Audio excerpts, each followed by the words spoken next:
Bora, Rafael, para mais informações do Corinthians nesse domingo. O Timão que enfrenta logo mais o Palmeiras pela final do Campeonato Paulista. O Galo que treinou ontem e será titular nesse domingo, hein? Ele não ficará fora do jogo. Já falando para vocês aqui em primeira mão. Então, sem problemas com o nosso meia, camisa 8, o argentino, que com certeza faria muita falta se ele não jogasse hoje. E muito mais informações, análise da ESPN, já deixando os créditos na descrição. E você, fiel, tá ansioso pro jogo de algo mais? Comenta aí, deixa o seu placar. Eu vou chutar aqui um placar de 1-1 nesse jogo. Trazendo empate, a gente volta pra casa e ganha esse título do Paulista na Neoquímica Arena, eu tenho certeza. E você tá confiante? Deixa seu like, se inscreve no canal, ative o sininho pra você não perder nada do Corinthians. Sem mais enrolações, bora pro vídeo. É um clássico de muita história, de muita rivalidade e que tem ingredientes que podem esquentar ainda mais essa rivalidade, essa decisão que começa amanhã, né, Elton?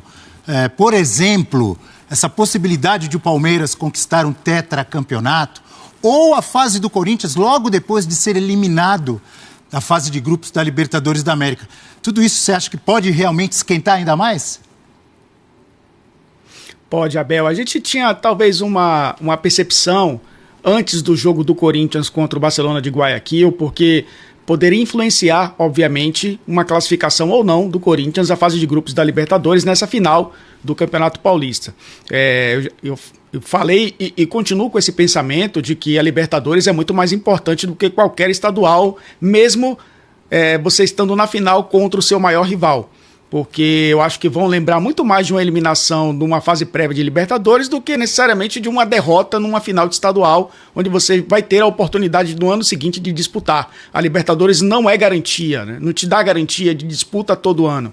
Você precisa passar por um Campeonato Brasileiro, conquistar uma Copa do Brasil, conquistar uma Copa Sul-Americana ou a própria Libertadores, né? Estar nela, né, para disputar o ano seguinte. São várias opções, mas são mais difíceis do que disputar um estadual. Então o Corinthians, com essa eliminação, né, contra o Barcelona, e acho, Abel, que o ponto fora da curva nessa temporada do Corinthians, por mais que as atuações sejam irregulares, foi o 3-0 jogando em Guayaquil, né? Eu acho que isso desestruturou um pouco até esse momento de uma equipe que, se tivesse feito um jogo mais seguro no Equador, talvez tivesse se classificado para a fase de grupos da Libertadores e estaria pensando, talvez, com menos pressão nessa final de estadual. Na primeira fase eles se enfrentaram e o Corinthians já tinha um time um pouco diferente, e eu acho que o Coronado foi titular naquele jogo, né? Fez o trio junto com o Memphis e o Yuri Alberto. O Yuri Alberto acabou sendo expulso até no jogo. É uma questão também de olhar para o lado do Palmeiras e perceber que é um time que talvez tenha essa pressão seja menor que a do Corinthians pela conquista, por mais que seja um momento histórico, né, para o futebol paulista, conquistar um tetracampeonato na era do futebol profissional, um treinador conquistar 4 títulos consecutivos também, como o Abel Ferreira, tendo agora a possibilidade de ter jogadores mais encorpados, caras que chegaram e estão se adaptando, é o próprio caso do Vitor Roque. O Palmeiras não teve essa questão, né, de lidar com outras decisões nesse início de temporada. E tem um ponto, Abel, que eu acho que vai ser importante nessa final. Já discutimos muito isso essa semana, né? O primeiro jogo é antes da data FIFA. E o primeiro jogo é na casa do Palmeiras, né? Então, é lógico que isso faz com que o time do Palmeiras tente aproveitar ao máximo esse primeiro jogo, porque sabe que a data FIFA talvez influencie no jogo da volta. Principalmente está coladinho ali, né, com o fim da data FIFA, e jogadores dos dois lados acabaram sendo convocados. Então esse primeiro jogo ganha talvez um contexto muito maior de decisão e os dois times vão tentar aproveitar o máximo, né, para garantir uma vantagem para o jogo da volta, porque é o jogo que eles têm a garantia de estarem inteiros, estarem com todos os seus jogadores à disposição, porque a data FIFA pode trazer surpresas também. A gente não sabe até que ponto esses jogadores podem voltar lesionados, podem voltar desgastados. Então, acaba sendo esse jogo do domingo, Abel, talvez não vou dizer o mais importante da final, né, dos dois jogos finais, mas acaba sendo um jogo que vai pesar bastante, né, para quem sair vencedor, quem sabe, está com uma mão na taça. E você vê equilíbrio no confronto ou você vê favoritismo para o lado do Palmeiras, pela longevidade do trabalho do Abel Ferreira? Muita gente atribuindo favoritismo exatamente por isso. Ou não, na sua visão, é um confronto equilibrado? Eu acho que pesa bastante você conhecer o seu elenco, de você lidar com isso com um pouco mais de frequência, né? Desde que ele chegou, de 2021 para cá, é a 4ª final consecutiva. O Palmeiras tenta o 5º, né? Porque o de 2020 foi com o Luxemburgo, mas ele conhece muito bem. O Ramon Dias ainda é um técnico que terminou a temporada em alta pela campanha do Corinthians e agora vive essa situação de ter que se provar com um elenco mais forte do que recebeu quando chegou ao clube, né? Teve a janela ali, transferências, e é um time que também já ganhou identidade, mas ainda não ganhou regularidade. Eu vejo uma vantagem nesse sentido, de trabalho, mas jogo por jogo, acho que elencos, olhando times titulares principalmente, há um equilíbrio, Abel. Acho que um equilíbrio, principalmente, né, a defesa do Palmeiras mais sólida e o ataque do Corinthians mais encaixado, né, principalmente esse trio de ataque. Pois bem, tá chegando a hora de Palmeiras e Corinthians. A gente teve as informações, então, do lado do Palmeiras com a Vitória Leite, com a Lili Nascimento também falando do Corinthians. E a gente ouviu, então, os principais, os comandantes e os representantes das equipes. Qual que é o clima que esses dois times chegam para esse primeiro jogo? É a mesma energia, Silas, ou não? Eu concordo com o Ramon Dias, Mari. Eu acho que não se decide no primeiro. Tá. Até porque, tudo bem que tem diferença do gramado do Allianz para o da Neoquímica, questão de mais grama sintética, menos grama sintética e tal, mas os dois times estão acostumados com esse tipo de gramado, os dois times muito acostumados com a pressão que vem de fora do campo, a pressão dentro dos treinadores, do Emiliano, que é filho do Ramon, o próprio Ramon, o Abel, que fica o tempo todo ali também. O Klaus, né, que vai apitar o primeiro jogo, um cara muito experiente, Candanção, não é? Candanção, o segundo. Mais jovem. Eu acho sim que esse jogo é perigoso para ele, que ele é muito novo para um jogo na Neoquímica. Dependendo do resultado no Allianz, pode até facilitar. Dependendo do resultado no Allianz, pode ficar muito difícil para ele. Eu acho que ele não tem ainda, é muito bom árbitro, mas eu acho que ele ainda não tem essa cancha para apitar um jogo desse tamanho. Até pelos últimos jogos, né? Então, agora, os dois times têm muita gente grande em campo, como a gente falou aqui no início. Mikael é um zagueiro que vai suprir aí a falta do Gustavo Gomes de uma forma, não tem a mesma idolatria que tem o Gustavo Gomes por tudo que o Gustavo Gomes conseguiu, mas é um jogador muito bom, de muita imposição. Murilo já está ali. A volta do Piquerez reforça muito a defesa do Palmeiras, isso traz uma tranquilidade muito grande. E essa parte tática que o Abel está utilizando, trazendo o Facundo Torres um pouquinho mais para trás e não aberto nas beiradas. Isso está ajudando muito o Veiga. É uma espécie de Scarpa e Veiga. O Facundo Torres e o Veiga. Então, isso, acho que essa movida melhorou muito o Palmeiras. E do outro lado, um time que tem muita gente grande, não passou na Libertadores, mas ganhou o jogo. Para mim, muito por culpa do próprio Corinthians e muito por culpa da arbitragem também, que ficou, aqui tô ouvindo o VAR, nada. Tava comendo tempo para o jogo acabar logo, para aquilo ali. Então, foi muito mal. E o Thales Magno, que para mim também não foi inteligente ali no final. Agora, com o Depay, com o Yuri, com o Romero, com o Thales Magno, com o Carrijo, Ranieri, Martínez, é muito forte o Corinthians. Para mim, pode acontecer qualquer coisa nessa final. Qualquer coisa. Pode ganhar qualquer um. Tudo bem que é o primeiro jogo, Donk, mas ele vem colado em contextos diferentes. O Palmeiras, eu acho que até com sua demonstração, obviamente, de grandeza em mais uma decisão, mas o Corinthians vem de uma eliminação na Libertadores. Quando acaba o jogo, a torcida do Corinthians, isso de praxe nunca vai. É uma torcida que está ali apoiando, mas o grito já virou. No domingo é guerra. Então acho que o tom é diferente, né? Ô, Mari, deixa eu só falar uma coisinha. Eu já vi Gandula fazer cera. Tem uma galera corintiana aqui, né, Mari? Eu já vi goleiro fazer cera. Mas, olha, é das primeiras vezes que eu vejo juiz fazer cera, cara. Enrolando o jogo. Ele tá de brincadeira. Silas inconformado. O que isso pode mexer no tom até pro Corinthians dessa história? Que assim, eu tenho que jogar a minha vida porque eu tenho que dar uma resposta. Isso pode me motivar ou isso pode me dar uma ansiedade, um desespero. Como que equilibra isso no Corinthians? Esse é um grande desafio, até pela expectativa gerada pelo que foi o ano passado. E até por isso eu acho que o Palmeiras chega numa condição mental melhor do que o Corinthians.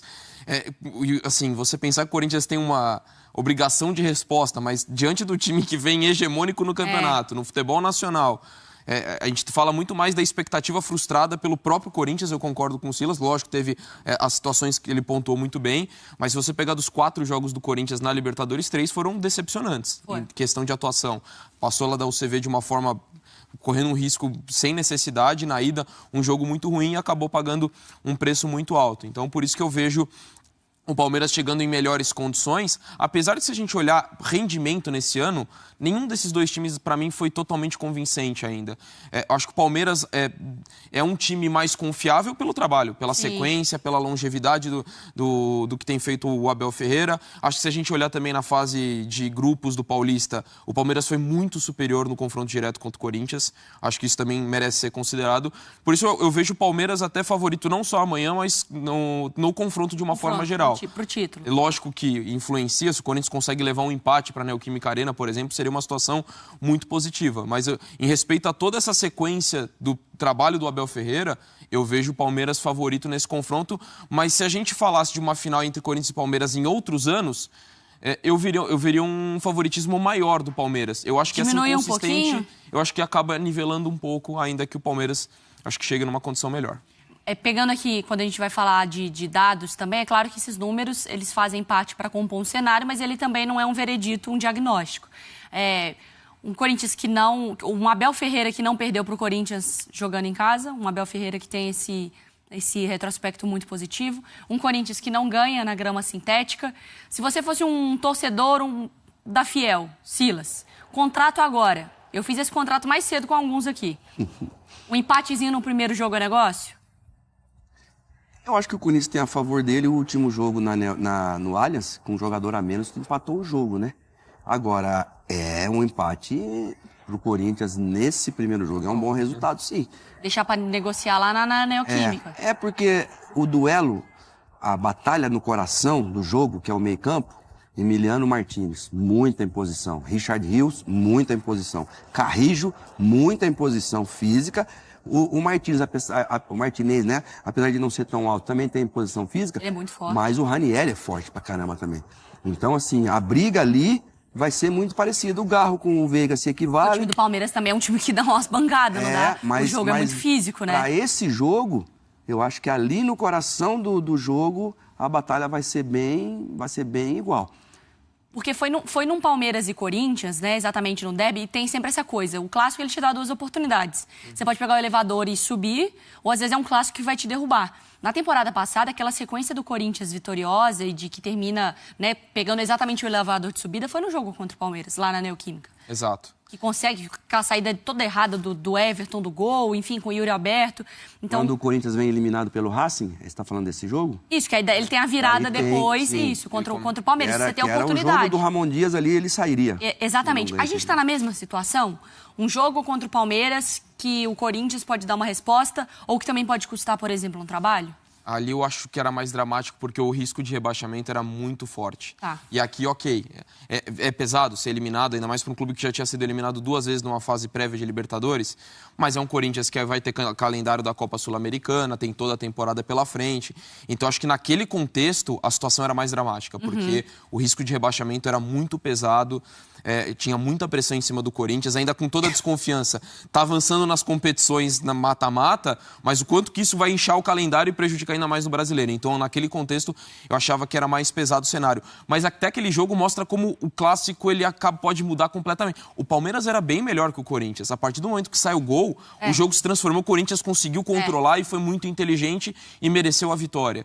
Mas, assim, o jogo pode mudar bastante. E só um aspecto que eu acho que é importante, até o Silas falando desse detalhe legal da questão física do jogo, eu acho que seria muito importante o Corinthians ter o Martínez, o Carrilho, o Ranieri, o Martínez mais pelo lado esquerdo, justamente para recompor onde o Estevão ataca. E saca quem? E aí você jogaria sem o Bidon. Acho que ali, pensando no cenário que Yuri e Garro estejam em condições e joguem. Se o Garro não tiver, entra com o Bidon em todos eles ainda? Eu optaria ainda pelo Romero. Pelo Acho que o Romero? Romero é um jogador também que ajuda muito na recomposição, tem entrado, não entrou bem no jogo contra o Barcelona, mas é um cara muito importante. Mas acho que o aspecto do Martínez recompondo pelo lado esquerdo, num lado em que tem o Estevão, porque o Corinthians tem sido muito vulnerável pelo lado do campo, muitas vezes pela formação tática, né, dos seus 3 volantes, às vezes sobrecarrega em cima de um lateral, e tendo o Estevão por ali, acho que você tendo o auxílio do Martínez naquele setor, acho que seria importante, sobretudo num primeiro jogo fora de casa. E nesse momento também, quando a gente pensa no Estevão, não acho que isso não é o mesmo tipo de pressão, né? Mas o Estevão é um menino fantástico, é um absurdo que joga futebol o Estevão, mas ele teve a coisa de ter perdido pênalti no Clássico, ele não tem gols em Clássico, ele perde um pênalti, não acho que essa é uma pressão. A torcida do Palmeiras jamais vai escolher alguém e vai falar, não, Estevão que eu vou cornetar. Não existe isso, não é isso que eu tô falando. Mas também existe uma coisa interna de um jogador de querer dar uma resposta num jogo desse tamanho, não tem, Silas? Não, sem dúvida. E ele quer sair do Palmeiras deixando o seu nome lá, campeão, né? Para mim, o Estevão é o Neymar do lado direito do campo. É o Neymar do lado direito do campo com a perna esquerda, sabe? Óbvio, não conquistou o que o Neymar conquistou, também a idade não permite que isso aconteça ainda. Mas são os 2 jogadores. Depois do Neymar, para mim, o Estevão é o craque. Agora, tem 2 jeitos de você marcar um jogador como esse. Ou você coloca uma dobra ali, que pode ser o caso do Martínez ou do Carrijo, ou você coloca o Thales Magno lá em cima do lateral direito do Palmeiras e faz o Estevão ajudar também. Essa é outra forma. Eu fiz isso com o Diego Tardelli quando foi meu jogador lá no Catar. O Sheik veio falar comigo, mas o Tardelli não marca. Eu falei, não, quem tem que marcar são eles. O Tardelli tem que jogar. E a gente foi campeão lá dessa forma. Então, assim, são planos de jogo e o Corinthians tem também essa condição. Só que como o jogo é na casa do Palmeiras, então talvez nesse primeiro jogo ele utilize essa estratégia que o Donk falou. Dobrar a marcação, ao invés de já tentar sair na frente. Se fosse o Real Madrid, seria diferente. Na casa do adversário, vamos sair na frente e acabou. Não, mas, né... Aqui a gente sabe que o negócio é mais... Ainda não estamos nesse estágio aí. O Silas abriu falando também sobre a questão da arbitragem, esse é um ponto, né? Então, o árbitro do primeiro jogo, o Klaus, e o árbitro do segundo jogo, o Candançan. E o Klaus foi o árbitro daquela partida, exatamente do Corinthians, né? Do Palmeiras, da expulsão do Yuri Alberto por simulação. Eu fiz essa pergunta no Sport Center na sexta de manhã, porque sai o anúncio na hora que a gente estava ao vivo aqui, Donk. Que a minha preocupação era, sendo o Klaus, todo torcedor do Corinthians, entorta o nariz, natural. O torcedor do Corinthians tem uma resistência com o Klaus. Isso pode condicionar o jogo? Porque se o torcedor torce o nariz, internamente o Corinthians sabe também o que ele gosta e o que ele não gosta. Sabendo que é o Klaus, isso pode mexer no jogo do tipo, já vou começar a falar demais, eu já vou pressionar. Existe a chance do jogo ser muito chato, porque vai ficar voltado para a arbitragem? Infelizmente sim, porque a mentalidade hoje é... A discussão de arbitragem, muitas vezes, não é ter a melhor arbitragem. Eu só não quero ser prejudicado, ou quero ser beneficiado, ou só não quero ser prejudicado. Então ninguém está muito preocupado com isso. Então, infelizmente, acho que vai ser chato para o Klaus, porque qualquer erro que ele cometa, se errou a favor do Corinthians, vai ser uma... suposta e bem, entre aspas, compensação. E do lance do Yuri Alberto, para mim, ele foi expulso com motivos. Acho que foi correta a expulsão do Yuri Alberto no jogo da primeira fase. Se for ao Palmeiras, vai vir em toda a torcida corintiana reclamando, e eu acho que não passa por aí. Assim, se tem erros que o árbitro possa ter cometido, eu sempre acredito que é erro que pode acontecer com qualquer um. Ficar condicionando a um clube, não acho que é legal ir por esse caminho, mas infelizmente acho que é o tipo de coisa que vão incomodar o Klaus o tempo todo. Eu já mandei mensagem pra Renata Ruel. Falei, gata, prepara a make que segunda-feira... segunda-feira você tá aqui. Quer dizer, eu espero espero que não, eu gosto da Renata, né? Mas espero que não seja por problema em arbitragem. Então, bora para mais informações do Corinthians. O Timão que tem reforço de Garro em último treino antes da final do Paulistão. O Timão que abre disputas contra o Palmeiras nesse domingo, fora de casa, hein? E o Corinthians que finalizou na tarde de ontem o último treino, a preparação para o primeiro jogo da final do Campeonato Paulista contra o Palmeiras às 6h30 no Allianz Parque. E em rede social, o clube divulgou imagens do último treino e apareceu Rodrigo Garro durante a atividade. O argentino era a principal dúvida na escalação vinegra e já não havia participado de nenhum treino durante a semana. Porém, ele tem fortes dores no joelho, a tendinite patelar, que o assombra aí durante alguns meses. Porém, ele treinou ontem e vai ser novidade para o Timão para esse jogo contra o Palmeiras. E também uma novidade em relação ao time que venceu o Barcelona de Guayaquil na quarta-feira, porém eliminado, né? É o lateral esquerdo Fabrício Angileri, o argentino que não estava inscrito na Conmebol Libertadores, porém ele será titular no lugar de Bidu nesse domingo. Então uma provável escalação do Corinthians na final terá Hugo Souza no gol, Mateuzinho, Félix Torres, Gustavo Henrique, Fabrício Angileri, Ranieri, José Martins, André Carrilho, Garro, Memphis Depay e Yuri Alberto no ataque. Por ter feito a melhor campanha, o Timão terá vantagem de disputar o segundo jogo em casa, como todos já sabem. A volta está marcada para o dia 27, na Neoquímica Arena, numa quinta-feira, 2 dias depois da data FIFA, onde o Timão tem alguns jogadores convocados e a corrida será grande para esses caras voltarem com o mínimo de condições para poder disputar essa final. E parece que eles voltarão com alguns jogadores do Palmeiras em voo fretado no voo do time rival aí. Então é isso, fiel. Deixa o seu like, se inscreve no canal, comenta aí se você está ansioso por essa final de logo mais. Deixa o seu like para ajudar a gente. Então até o próximo vídeo, valeu, é nóis.